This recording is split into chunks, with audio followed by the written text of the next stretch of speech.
Let's talk about capital letters! I'm going to need a specific reason in writing as to why you are shouting at this precise moment. I'm not shouting, you're shouting! What are capital letters and why do we use them? Well, in some languages, they were the original letters. And naturally, you had to use capital letters by default. Using ancient Greek and Latin as examples, these two languages had their alphabets carved into stone. Straight lines were necessary when writing because good luck putting curved lines over and over and over again by carving them into stone via a chisel. Even letters that are now curved in modern equivalents used to be written with only straight lines for this reason. I actually talk about one such example in this video right here, discussing U, V, and W. If you're on YouTube, that's a link right there.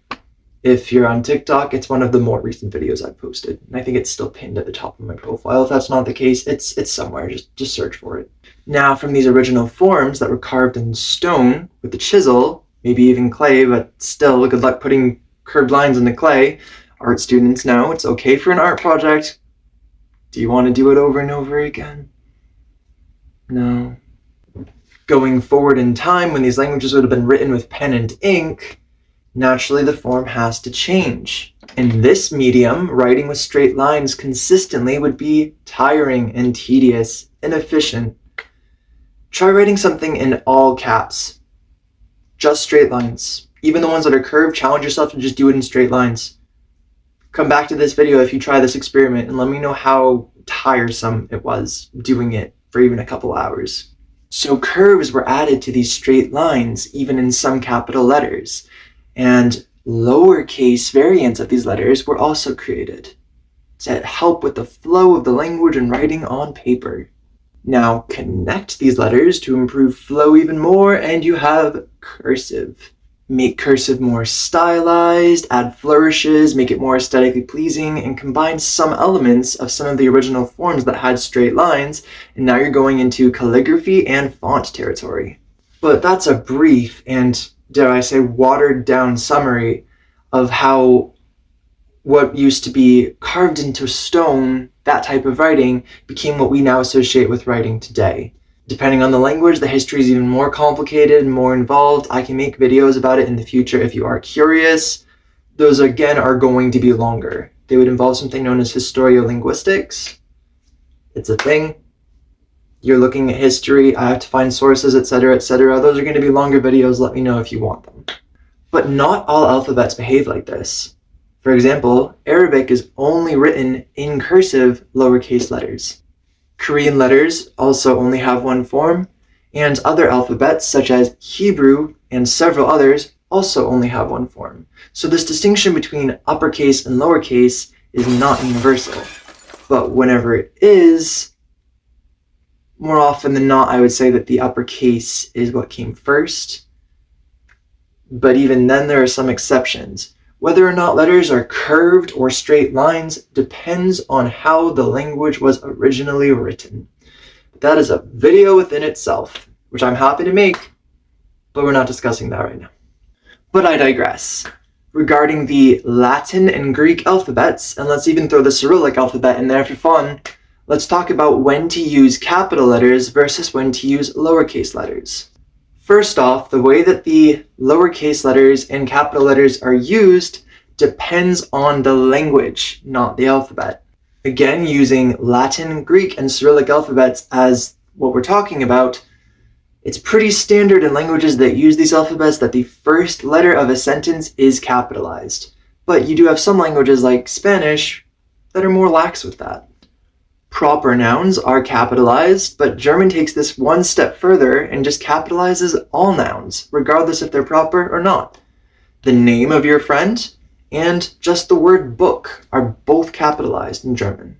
This gets even more complex in English when we're talking about formats. Are we talking APA? Yip yip. Are we talking MLA? No. Are we talking Chicago? They had it coming. Or are we talking about a different format entirely? Moving on with formatting, Titles get even more complicated regarding capital letters versus lowercase letters. In German, you capitalize the first letter of all nouns and the first letter of the title, but nothing else. In French, for example, you capitalize the first letter of the title and the first letter of all proper nouns. But what about quotes, slang, abbreviations, foreign words to that language, a formal title for a dissertation? I don't know, fam. Google the language and then Google the format you want to use. I'm not Duden, I'm not l'Académie Française, I'm not la Real Academia Española, Harvard, Oxford, Merriam-Webster, or the Owlet Purdue. Somewhat related to formats, that brings us to formality and orthodoxy. Especially when talking about the Cyrillic alphabet, the Latin alphabet, and the Greek alphabet, capital letters, because they were the original form of these letters, have a more official, proper, and formal tone to them. Orthodox religions, such as Greek Orthodoxy and Russian Orthodoxy, to name a couple examples, will often have capital letters used in various religious documents.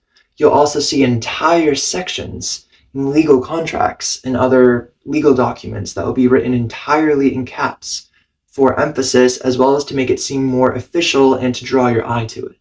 On the contrary, cursive script, which largely uses more lowercase letters, is often considered to be a more proper, legally binding script.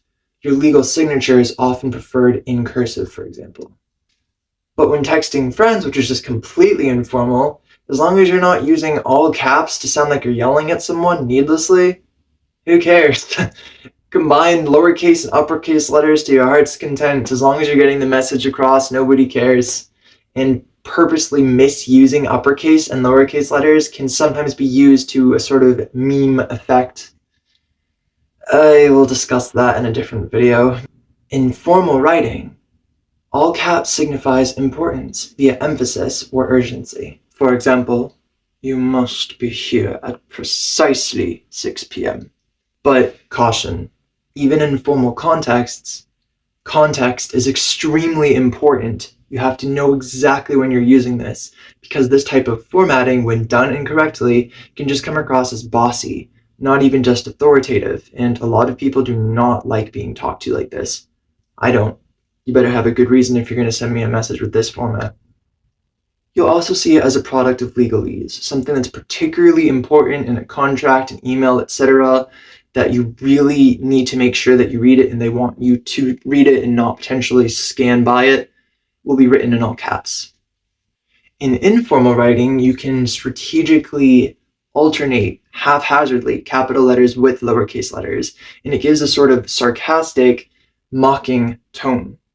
Just be careful when you do this. Only keep it in informal context and make sure it's lighthearted. This goes again into meme language, which I'll discuss in a completely separate video, and that one might be a bit on the long side because meme language is kind of its own linguistic study in itself. Another interesting example is when you bring art into the equation and you utilize capital and lowercase letters for the sake of aesthetic. Here's one example, and here's another. But you have to know the rules in order to be able to break them. Sometimes making something too artsy can make it illegible, which could be problematic if you want people to be able to read the letters and not just look at them like a drawing. C'est bizarre. So if we're talking about English, so we're talking about the Latin alphabet, what are capital letters? Well, historically, they're default letters. And so what are lowercase letters? Well, historically, they're shorthand variants of uppercase letters. When do you use them? Well, consult your language books and your language regulators. Ich verstehe nur Bahnhof. Until next time, friends, happy language learning.